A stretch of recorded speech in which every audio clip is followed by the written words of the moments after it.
Yo, what's going on, guys? It's Scott here, and today I'm wondering, why are people so critical of Lonzo Ball? Since the draft, Lonzo Ball has been accustomed to plenty of criticism. There had been some concerns over his shooting form and the potential for his father to be a distraction, but overall, Lonzo Ball looked like he'd be an exciting point guard for the future. Lonzo Ball was drafted as a guy that had the ability to make three-pointers. He may have had an unusual shooting form, but 41% couldn't lie. He was also drafted as a guy that set the tone for his teammates. Through his elite playmaking and his court vision, he was able to always find the open man. Looking at his rookie year, early on he was having issues. He was often criticized for having a lack of aggression and not standing up for his teammates during scuffles. What was even worse was that his jump shot was not falling and he couldn't shoot better than 50% from the free throw line. As the season progressed, he started to knock down shots. In December, he was shooting 42% from the field and 39% from three. But on December 23rd, he sprained his left shoulder and that kept him out for 6 straight games. After returning from that injury and playing in 5 straight games, he then suffered a sprain in his left MCL, which caused him to miss 16 games through the months of January and February.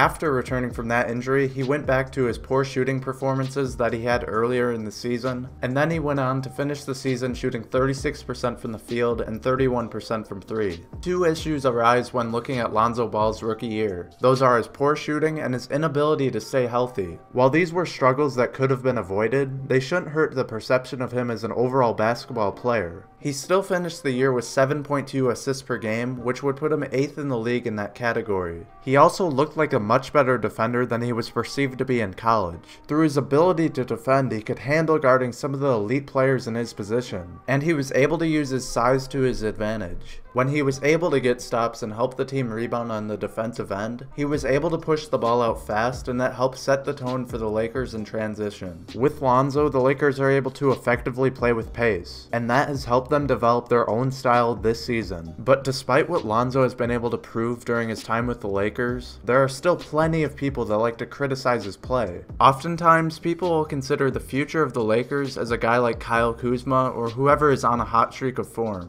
But I would argue Kuzma or other players' performances are elevated because of Lonzo Ball. Lonzo is able to find teammates for open looks better than anyone else on this roster. At just 20 years old, he's already one of the top playmakers in the game, and he has plenty of room to grow. The criticism Lonzo has received has been mainly for his poor shooting performance. There have been people that would scapegoat him for not being able to knock down shots at the end of games. But when you look at the numbers, Lonzo's poor shooting doesn't hurt the team in any way. From the field, Lonzo has shot 36% in the Lakers' wins and 36% in their losses. From three, he shot 30% in wins and 31% in losses. Or even when he shot poorly from the free throw line, once again he shot 45% in wins and 45% in losses. All three categories show that Lonzo's poor shooting doesn't make or break the Lakers and how they perform in games. His role is to facilitate and make players around him better, and shooting should only be one element to his game. He doesn't need to be a great shooter for the Lakers to be successful. He just needs to be a capable one, and be more aggressive so opposing teams don't only guard him for the pass. Like Magic told Lonzo in his exit interview, this will be the most important offseason of his life. They want him to continue getting shots up and get stronger so he doesn't miss as many games. He told him this because he expects Lonzo to be one of the leaders of the Lakers going forward, and that is how Lonzo should be perceived by all Lakers fans. We will have to see how Lonzo can elevate his performance next season. Depending on how he plays, that is when we can start to see how good Lonzo Ball actually is and how important he will be for the Lakers moving forward. That's all I have for this video, guys. I hope you did enjoy. Make sure you subscribe if you want to see more Lakers content, and leave a like if you enjoyed, and thanks for watching.